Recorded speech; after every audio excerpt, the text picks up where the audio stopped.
So, welcome to Unscrambling the Alphabet Soup of MLS Rules. This is a session that our EOs, Karen, and Kehao, were interested in and are always interested in because there are always questions about the rules. And it's a totally reasonable thing to have questions because there are so many of them and sometimes may be difficult to remember, let alone understand the who, what, where, and whys. So today we're going to cover some of these acronyms you may have heard: the DMCA, the ADA, and the Clear Cooperation Policy, and that is from NAR.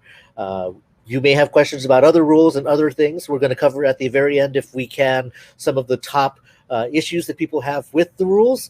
But again, we will be always available to answer your questions outside of this session if you have them.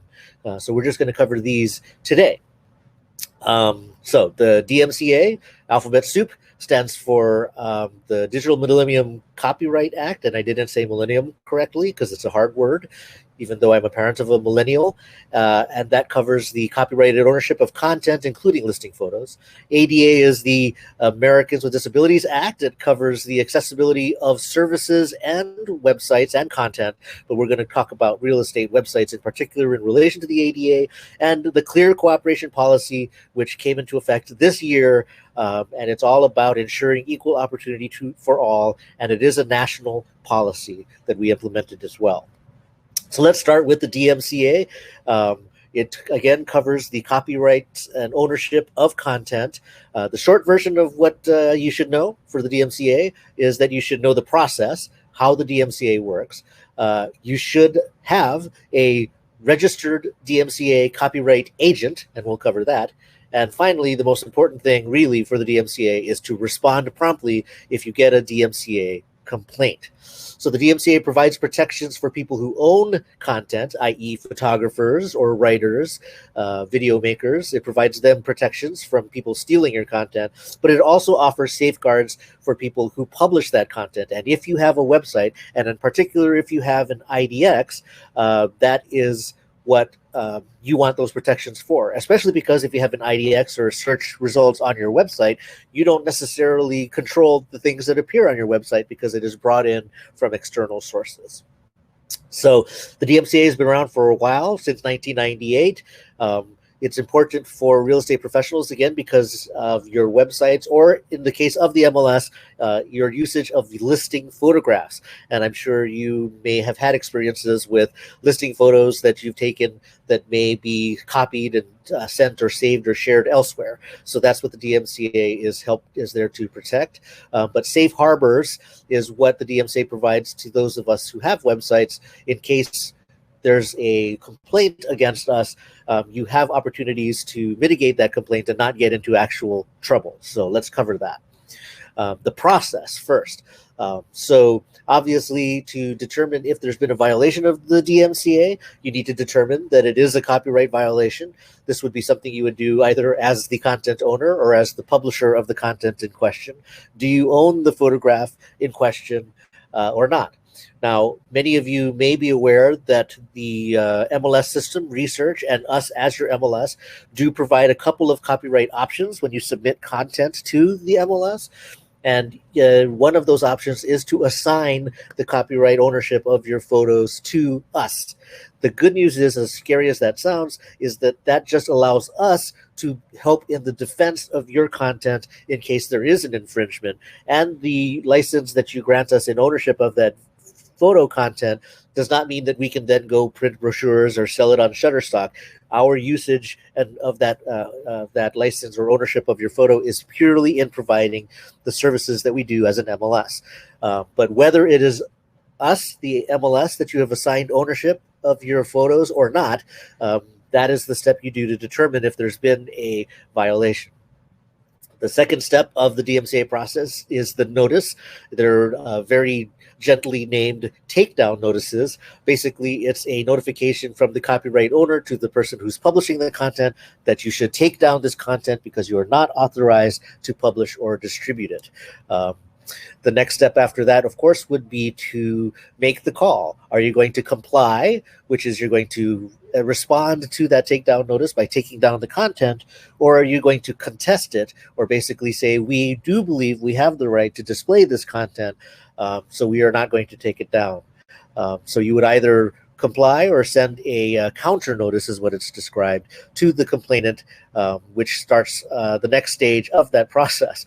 If you send a counter notice and you say, we believe that we have the right to this content, the complainant has 10 days to start legal proceedings. So obviously this is not something to play around with.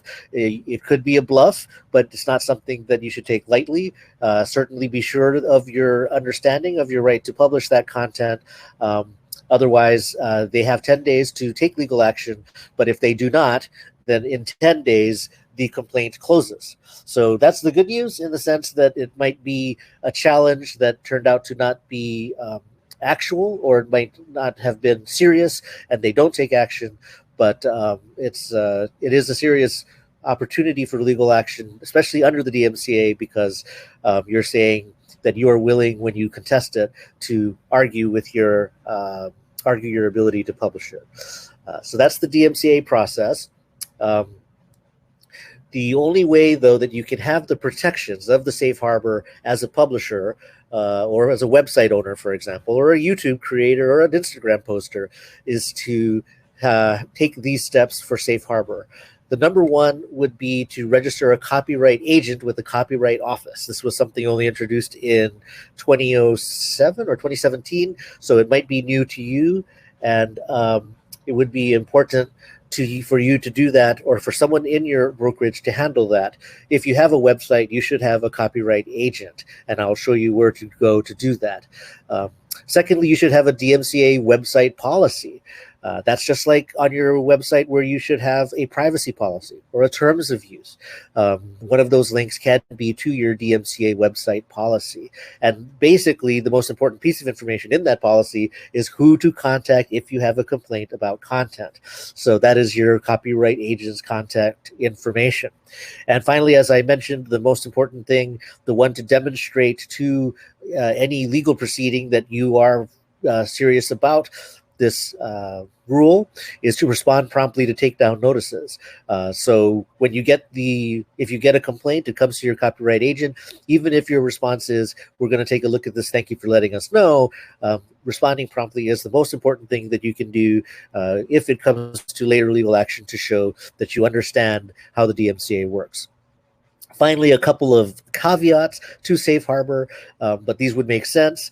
You do not get safe harbor if you knew that it was clearly a copyright violation. So make sure that's not the case. And of course, that you did not receive any benefit, financial in particular, for the copyright violation, i.e. somebody paid you to steal that photo. That would, of course, nullify your protections under safe harbor for the DMCA. So how do you register a copyright agent? There is a website called Copyright.gov. That is the main website for the federal agencies that handle copyright complaints and copyright registration. And so they have what is called a DMCA designated agent directory. I have the link at the bottom of your screen, copyright.gov/DMCA-directory. But as you might imagine, if you just Google registered DMCA agent or anything like that, you're going to land on this page. You create an account, you describe your business, and you say who is the person that is going to respond to copyright complaints. It's relatively straightforward. It's about as frustrating as your typical government form, but anybody in your office who handles the kind of paperwork that goes with setting up a website or handling email leads and things like that, this is where you would put that, where you would assign that responsibility. A lot of people use a role-based email account, i.e. support@yourcompany.com, or you create a new address called dmca@copyright.com. That saves you the trouble of having to change who your agent is every time that person changes, but it is important, if you do that the email you provided does continue to work and does actually reach a real human being. Very important. So just as an example of what that might look like on our websites, if you see at the very bottom of your screen is what a footer from almost any website would look like: copyright notice, claims of accuracy, verification, etc. But then there are the links that are pretty much standard on every website now: your privacy policy, your terms of use, and in this case, a Digital Millennium Copyright Act link. And that takes you to what we have as our policy there on the upper left. And the most important, again, piece of information in the policy is to say who is the content or who is the contact for DMCA complaints. You can Google online. Many organizations, including the NAR, provide examples that you can basically use as a template to create your DMCA. So yes, this first section kind of dry, but it does relate to technology and things that you publish online. So I do hope that you and your marketing team and your website team take a look at this and make sure that you're in compliance with the DMCA. Next, the ADA, the Americans with Disabilities Act. Those of you who attend NAR's conferences probably know that this was actually the top topic in 2017. My, how times have changed. But the ADA doesn't go away. The ADA is still relevant.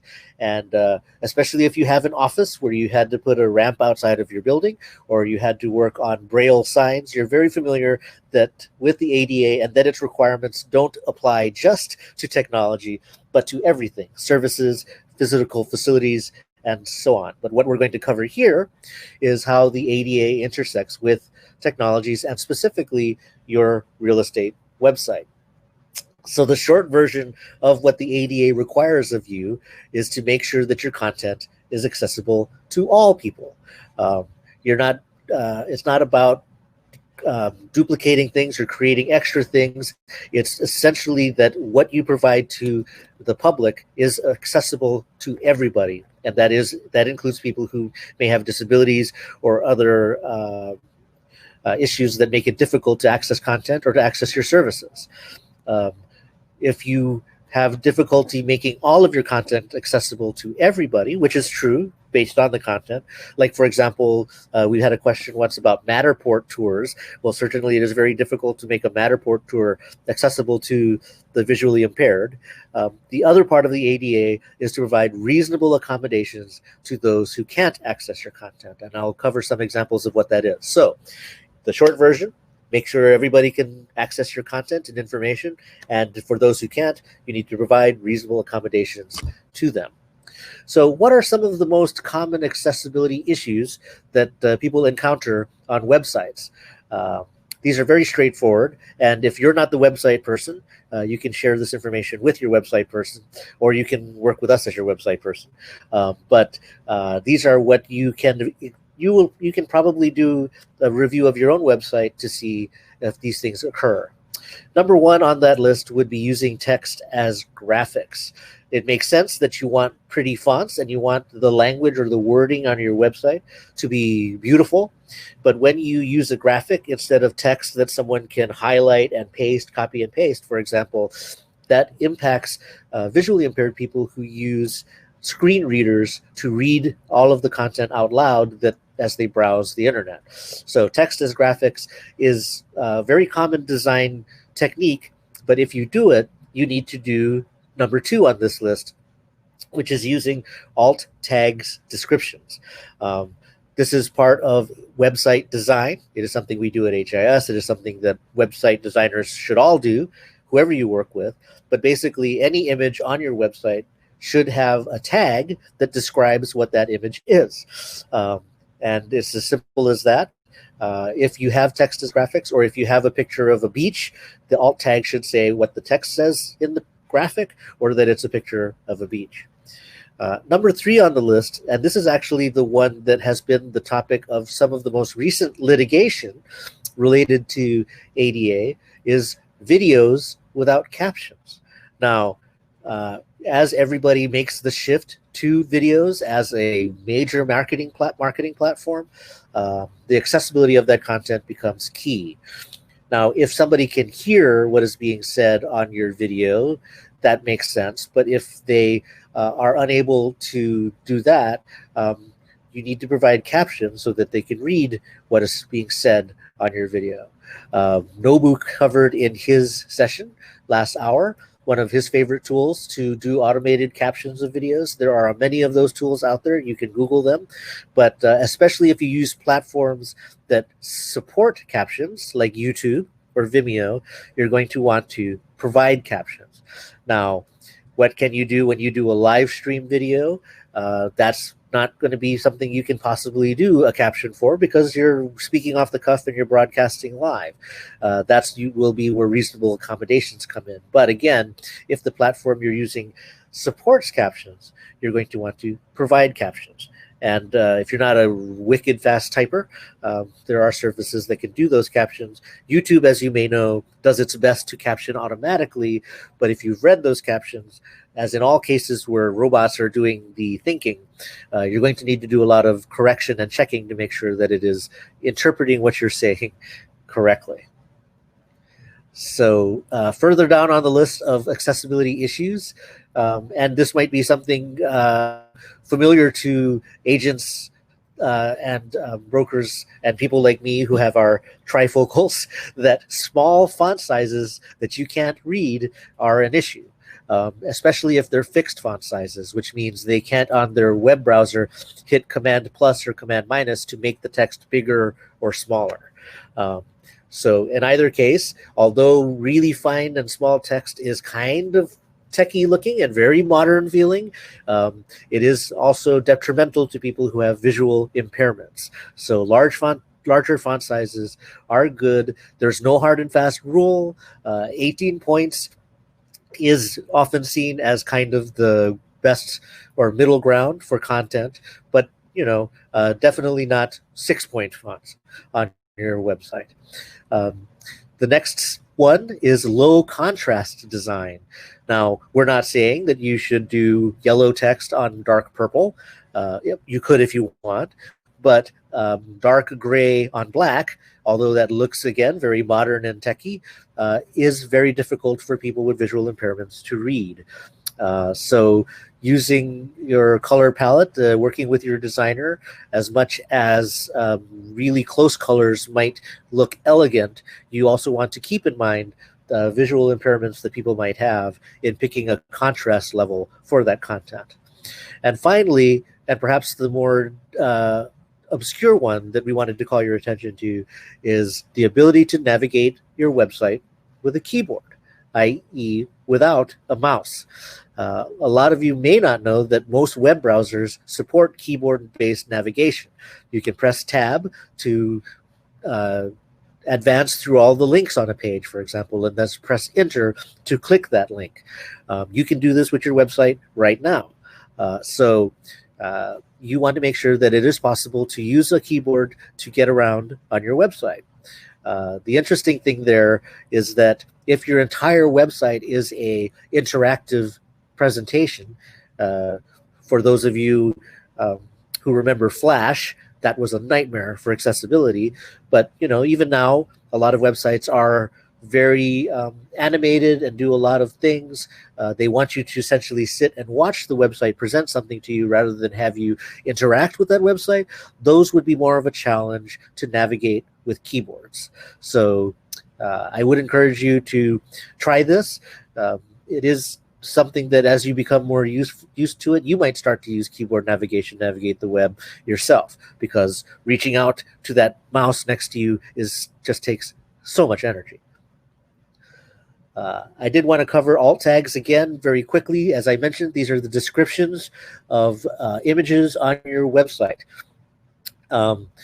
If you have a photo on your website, like a big, as they call it, a hero photo on the center of your web page, if that is a photo that you wanted to have visual impact when people visit your site, then please make sure that the alt tag for that image is also descriptive. So if the alt tag of that photo just says main photo, it is not going to be very helpful to someone who is unable to see the photo, appreciate the hard work you put into choosing a beautiful photo.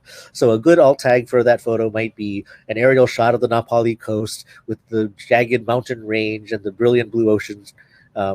It's an extra step. It's more content that you're providing on your website, but it is very helpful to people with visual impairments to really understand what you're presenting on your website. And if your brand and visual presentation is very important to you, then you should be able to describe it with words as much as you can present it with pictures.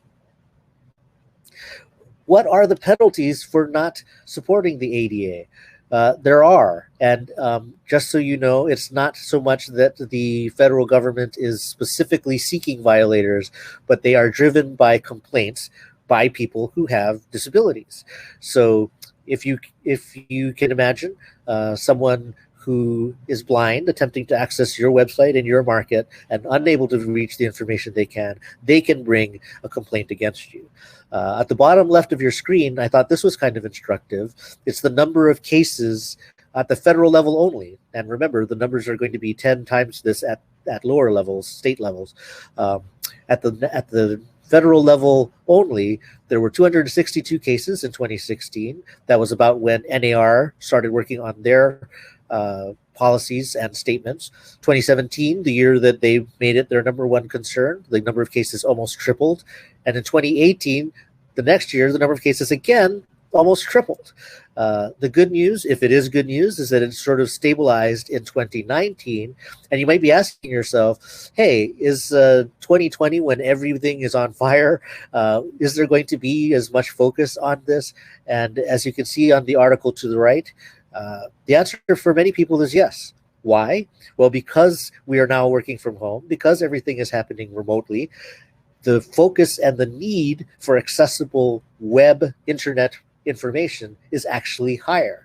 The fact that it is all online makes it more critical to access services or to live on a day-to-day basis. So it's not officially a prediction, but it is definitely a thing to say that because the coronavirus has caused a lot of disruption is the word I was looking for. It is not a sign that we could perhaps take it easy on ADA, because in fact, the services that you provide to all of your clients, regardless of ability, is even more important as more of it moves online. Now, the bad news is there's no simple checklist for making sure your website or your services are compliant. Even though the Department of Justice regulates and enforces the ADA, there are no standards from them as for what are the things you need to do. The recommendations and suggestions I made at the start of this section are what are considered best practices, but it's not like those things can be checked off and you can say, we are in compliant. It often ends up in the courts, and it is court cases that determine what are things that should or should not be done.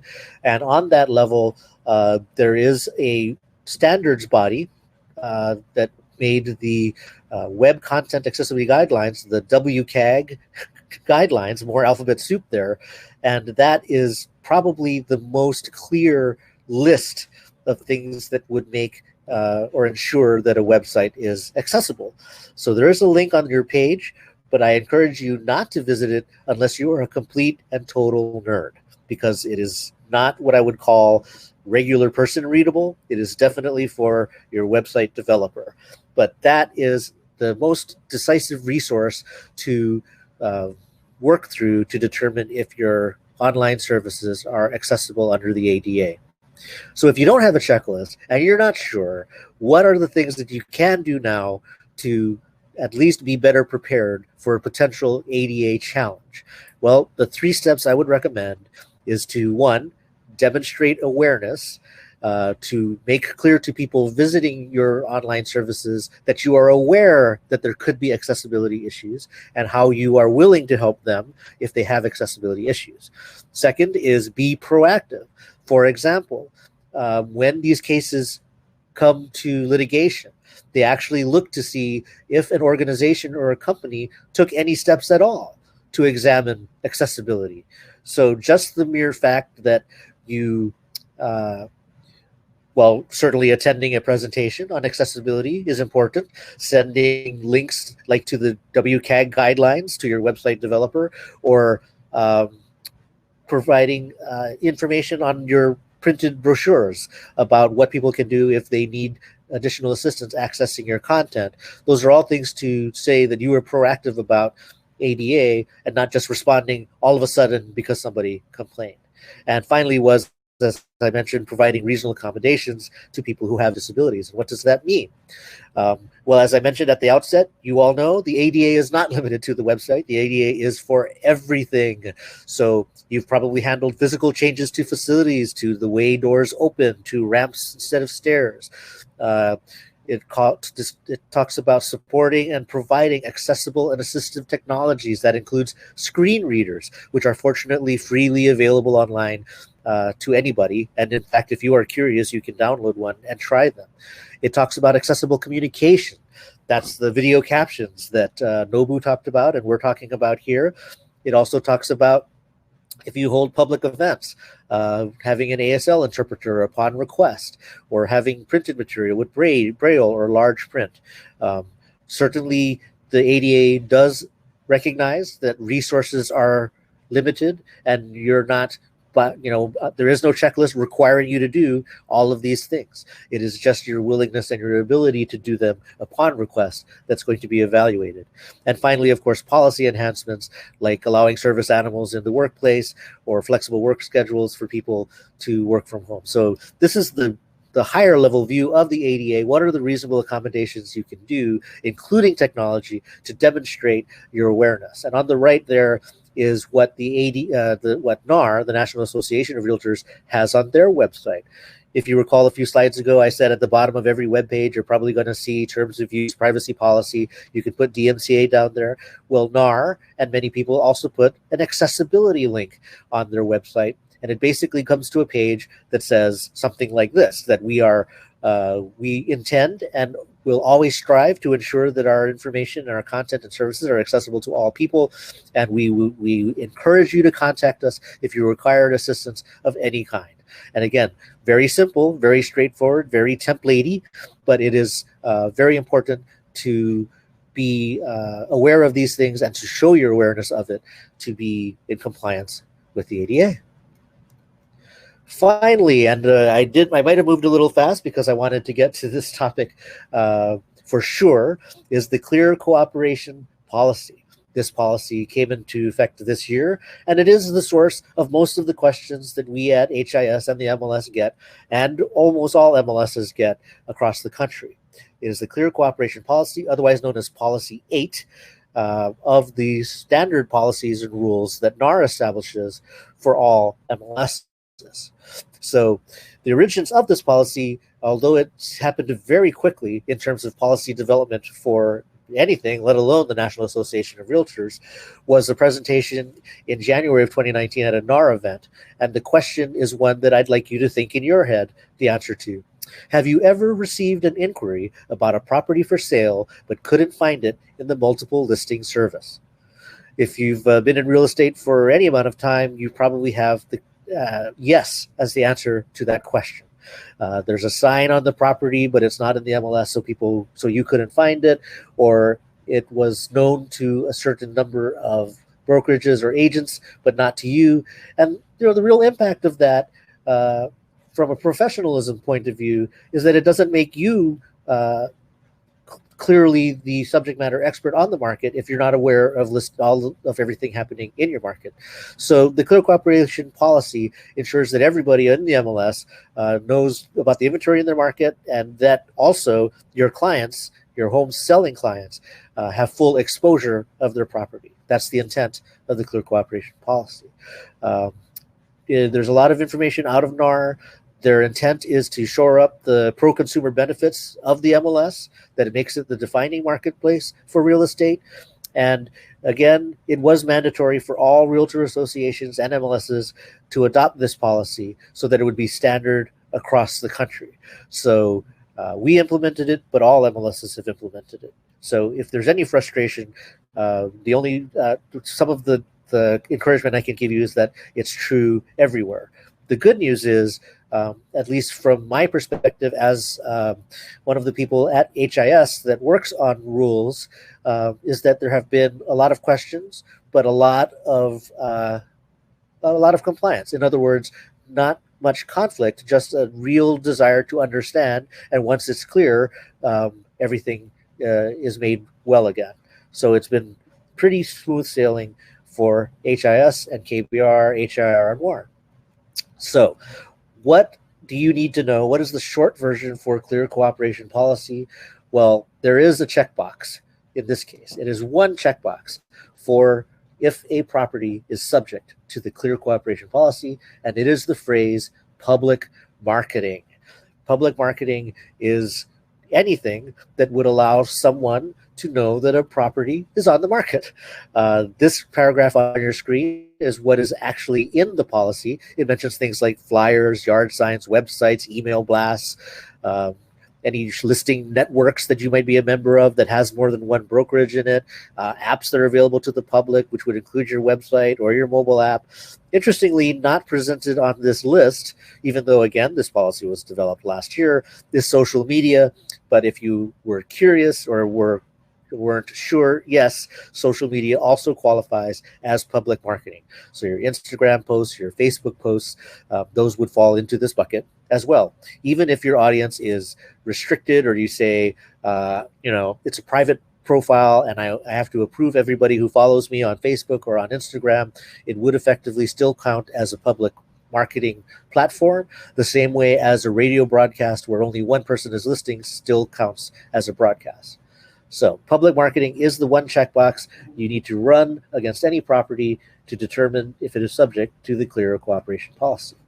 Give me a quick second as I check our office Slack because I was wondering if I saw something for me. Okay, we'll continue. So public marketing is the checkbox. Public means a member of the public. That makes sense. But also, and that should be a number 2 there, I apologize, an agent or broker outside of your own brokerage. Another way to put that is people in your brokerage, in your office, under your broker, are not the public. So you lean over from your desk, or I guess in your Zoom, and you say to a fellow agent, hey, this is coming online, and what do you think of the price? That is not public marketing. If you take if you take a couple of members of your brokerage to the property because you need help, again, in pricing, that's not a showing to the public because it is all within that brokerage. So within the brokerage is not public, but once someone outside of your brokerage is aware of the listing, it is public. So I hope that makes a little sense. Public does not mean your own broker or fellow agents under that broker or your own clients or those of your fellow brokerage agents. So if you have 20 people in your office and you let them all know and they all have one-to-one relationships with their clients and they let their clients know, then that's reasonable. That would not be in and of itself subject to the clear cooperation policy.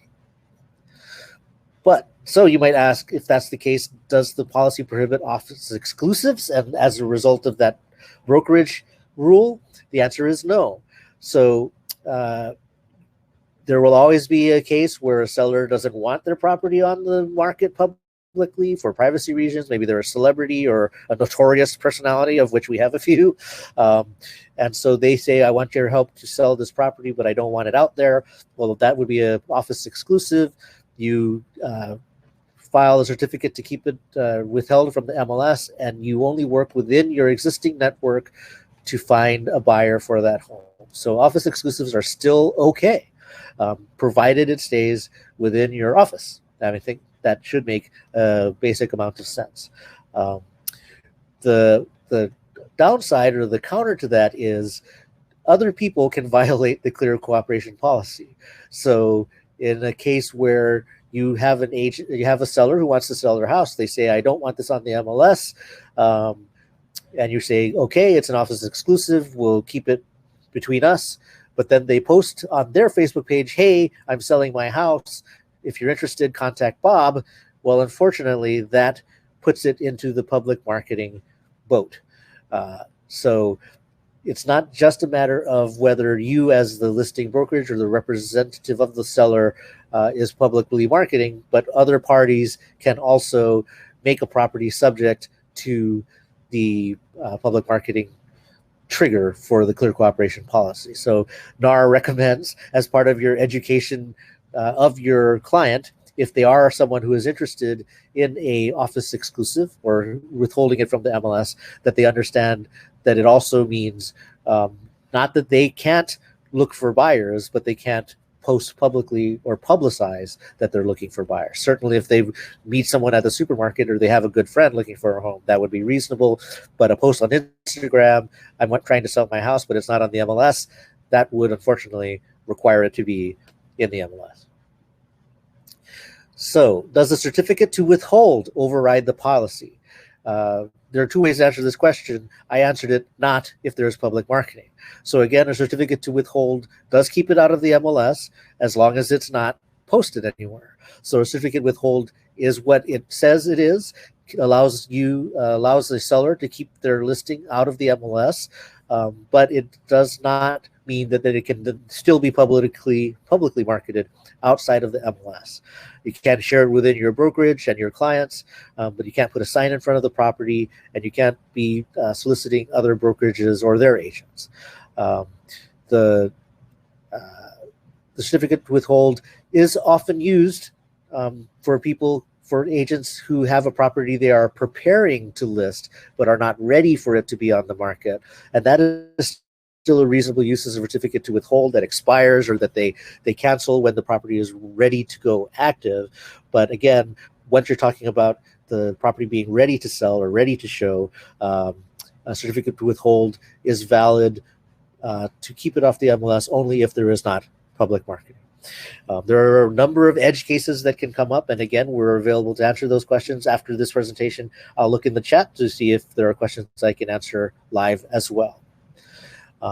So what is available to help bridge that gap between when you sign a listing agreement and when you're ready to show a property? Well, HIS was one of the first MLSs in the country to establish a coming soon or preview status. So a preview listing is there now, especially as a great way to qualify as a listing being submitted to the MLS, but not being actively marketed. So you can put a listing into preview status and meet the requirements of the clear cooperation policy, but that property does not go out to the IDXs on the web. It does not go to Realtor.com or Zillow. It's only available to other participants in the MLS, but it qualifies as being submitted to the MLS. They don't accumulate days on market while in preview status. You do not need to have a photo while it's in preview status because you're still staging, for example. They're not subject to the normal showing requirements, which means when a listing is active, you need to respond to a showing request within 72 hours. When a listing is in preview, you're literally saying it is not ready for anything, but I'm just letting you know this listing is coming. So the preview status is a great tool to kind of bridge that gap between signing a listing contract and making it active. The only challenge or the only limitation being that a property can be in preview for only 30 days. After 30 days, it needs to go to active. So you can work with that calendar and your timing for between signing your listing agreement and doing all of the things that you need to do to make it ready for sale. I would say one of the more common questions that comes for our rules at HIS, and I think this is true across the country, is about using the listing agreement as a trigger for rule applicability. So whether we're talking about the clear cooperation policy or simply having a listing agreement to sell a property and entering into the MLS in general, a lot of times brokers or agents might feel that by holding back the signed listing agreement, they are giving themselves more time to get ready for the requirements once that listing agreement is signed. And I would say that that is certainly a strategy that can, again, perhaps widen that window for you. But NAR does have a particular and specific warning.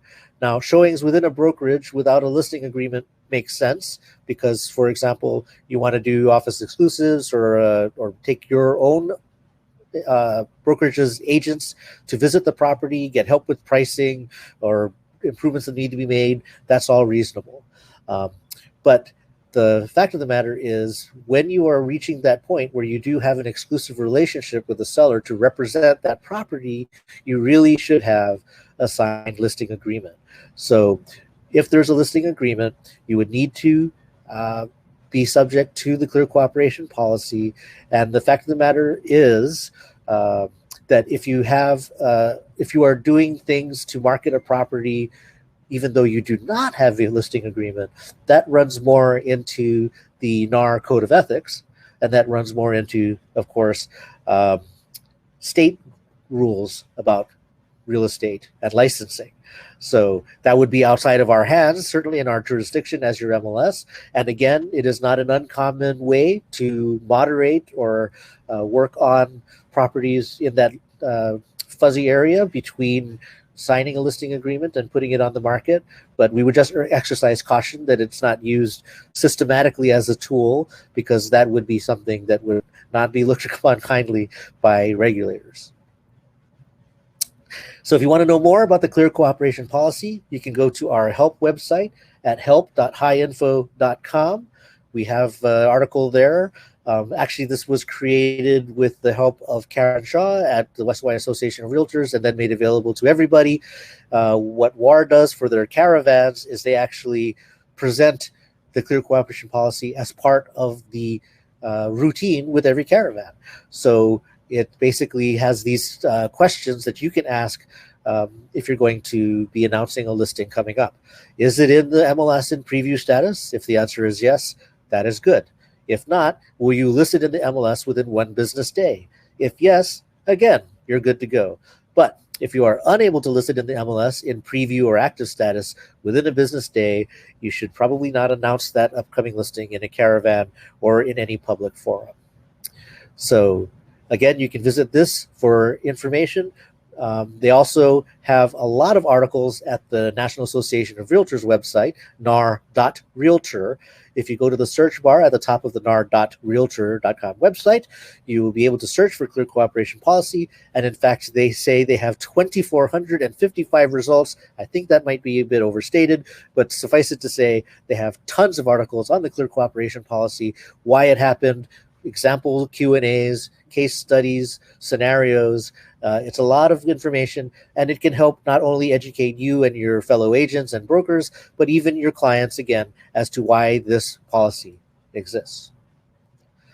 Finally, if you still have questions with those resources online, this is the email address that I would encourage you all to write down for you having any questions about rules at HIS. I'm also happy to say that while I am at the other end of this email address, I am not the only one, and many people will be able to help you answer your questions about the rules.